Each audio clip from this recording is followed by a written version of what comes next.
Sugarplum and Snowball by Johanna, Johnston. Once a little girl named Susie had a tiny little doll not much bigger than your thumb called Sugarplum. For a long time, Sugarplum got lost a lot because she was so small, and she thought, if I had clothes, real clothes of cloth, instead of a painted-on dress, I wouldn't get lost so much. But somehow Susie never made her any clothes. And the big dolls kept sniffing and saying, "You're only a trinket, a knick-knack, or a bangle, not a real doll at all." And this hurt Sugarplum's feelings. Then one day, after she'd been lost for a long, long time in a glass of jelly, Susie did make her some clothes. Oh, they were fine clothes, and it was wonderful to see the big dolls stare. "I'm a real doll, you see," said Sugarplum, and the big dolls had to agree. "You're just too beautiful for words," said Susie. "Now where can I keep you to show you off?" Then she clapped her hands. "I know," said Susie, and she took Sugarplum to the very special dollhouse that had its own special stand. Well, that was fine, too. Little chairs, little tables, even a little piano, just Sugarplum's size. Susie put Sugarplum right in the middle of them all, just like a queen. "I've never seen anything so nice," she said, and she stared a long while. Sugarplum had never felt so proud. But when Susie went out to play that day, she took one of the big dolls with her, not Sugarplum as she had always done before. The next day it was the same, and the day after. Susie never took Sugarplum out to play. She looked at her each day instead and said, "Oh, you look so nice, and just think, you will never get lost any more." Sugarplum didn't get lost. She didn't get dirty. She didn't get anything but stared at. And now she heard the big doll saying, "Oh, yes, she's beautiful, but too beautiful to play with. Sort of like an ornament, a showpiece, or a statue. And I wouldn't care for that. No real doll would, I'm sure." Sugarplum tried not to pay attention. Still, she wished Susie would play with her a little. But Susie only brought her friends to stare and said, "Don't touch. I don't want anything to happen to Sugarplum now." Sugarplum remembered that once things were always happening to her. She wondered if her fine clothes meant nothing interesting would ever happen again. And then, the very next day, Susie ran in with a kitten. "Look," she said to the dolls, "a real live kitten. His name is Snowball." She sat all the dolls on the floor to meet Snowball, all but Sugarplum.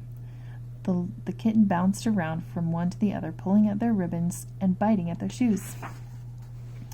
The dolls all smiled politely. Then, all of a sudden, the kitten bounced away and tried to jump on a chair near the dollhouse. "How nice," thought Sugarplum. "He's coming to see me." But, "No, no, Snowball," Susie was saying.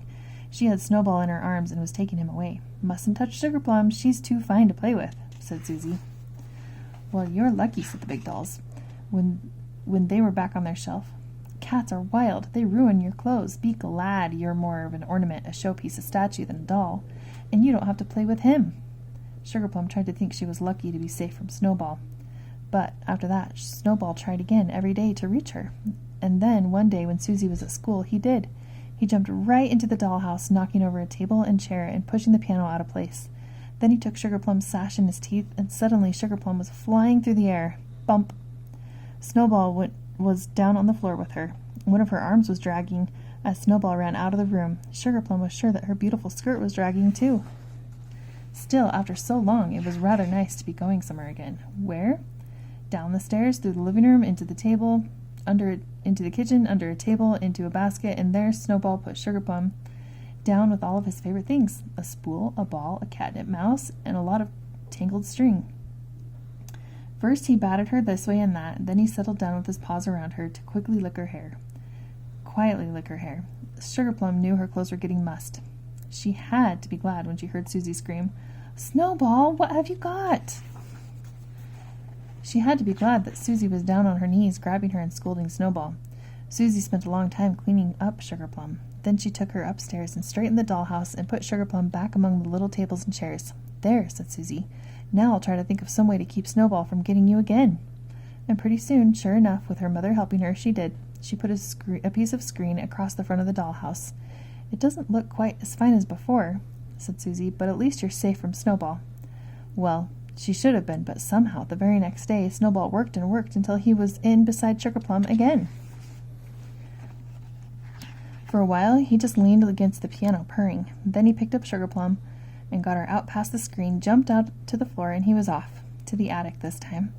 There Snowball set her down behind a dusty box of books.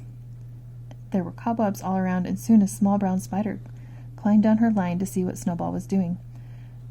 Sugarplum knew her clothes were getting dusty. She had to be glad when Susie found them at last. Still, she was a little sorry that Susie was so very upset. This time, when Susie and had Sugarplum cleaned, she said, "Now I'm going to put you someplace where Snowball can't get you ever." Then she took Sugarplum to her room, opened a drawer of her dresser, and put Sugarplum in the corner of the drawer. "There," said Susie, "you'll be all right there." And she closed the drawer, and there was Sugarplum in the dark, in the middle of rolled up summer socks, piled up summer shorts, some sneakers, and an old bathing cap. This was worse than the dollhouse and being stared at. This was much, much worse than being lost, as she used to be. Susie had looked for her when she was lost, but Susie wouldn't look for her now. Susie had put her here to stay and stay and stay. Sometimes Sugarplum heard Susie playing with the other dolls or with Snowball, and that made her feel even sadder. And then, all of a sudden, one day, there was a light in Sugarplum's eyes, and she heard Susie's voice. "Spring is here, lovely warm spring," said Susie. Susie's hands were rummaging among the things in the drawer. Then, "Sugarplum," cried Susie, "how I've missed you!" Sugarplum almost jumped for joy. Susie was going to take her out at last. But Susie only patted her and said, "I wish I could take you with me, but something might happen to you." Then she reached for some shorts and socks and closed the drawer and went away. Then Sugarplum hated her clothes, her fine fancy clothes, which Susie thought made her too nice to play with, too nice for anything except being in a drawer. She hated them so much she hardly noticed when something nudged her.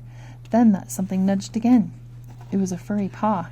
Susie hadn't closed the drawer tight, and Snowball had seen a flash of ribbon. He nudged again, and then he scooped, and Sugarplum was out. Snowball had her skirt in his teeth. Sugarplum didn't mind at all. She was Snowball's friend, and he was hers. "Ruin my clothes," thought Sugarplum. "I don't care."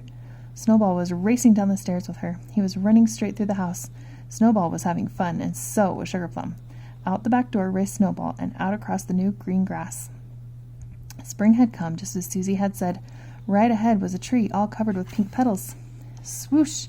Snowball had jumped and was climbing up the tree with Sugarplum still in his mouth. Up, up, up they went, among the pink flowers, up to the top of the tree, and then Sugarplum's dress caught on a branch. Snowball stopped to tug and looked down, and suddenly Snowball was frightened. He had never been so high before. He let go of Sugarplum, and in a flash she dropped down to a lower branch. Snowball crouched, too frightened to move, and halfway down the tree Sugarplum dangled from a branch.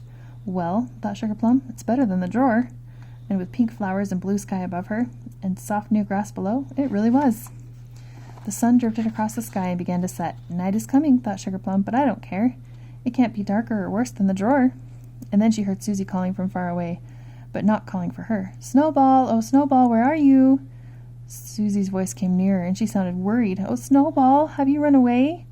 Up in the top of the tree, Snowball must have heard her, but he was still too frightened to move. Susie didn't look up and ran on across the lawn.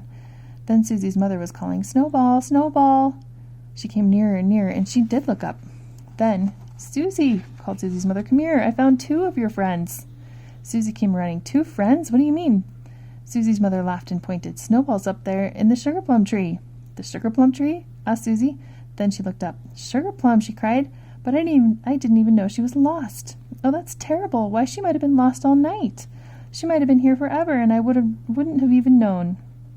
Susie's mother said, "Yes, I guess that's so, but Sugarplum's very lucky. Now I'd better get the ladder to get them both down." Susie held the ladder with one hand while her mother pried Snowball loose, but Susie was thinking only of Sugarplum. Her mother had brought her down first. Susie held Sugarplum, and she said, "Yes, there's a rip in your dress, and the sash is dirty, but I don't care. I don't want you to be too nice to play with. It doesn't work out that way at all. I'll mend the rip and clean the sash. After that, I won't put you where only Snowball can get you. I'll play with you the way I used to. I'll play with you every day. And even if you get lost now and then, it won't be too bad, for I'll know you're lost and I can look for you." After that, and that's just how things worked out. After Susie had mended her dress and cleaned it, Sugarplum looked very nice, but not too nice to play with. Susie put her in the dollhouse sometimes, but the big dolls couldn't say that she was just an ornament, a showpiece, or a statue, for she went every place with Susie. And guess what? Just so that Snowball wouldn't miss Sugarplum too much, Susie got him a very, very little doll to have for his very own.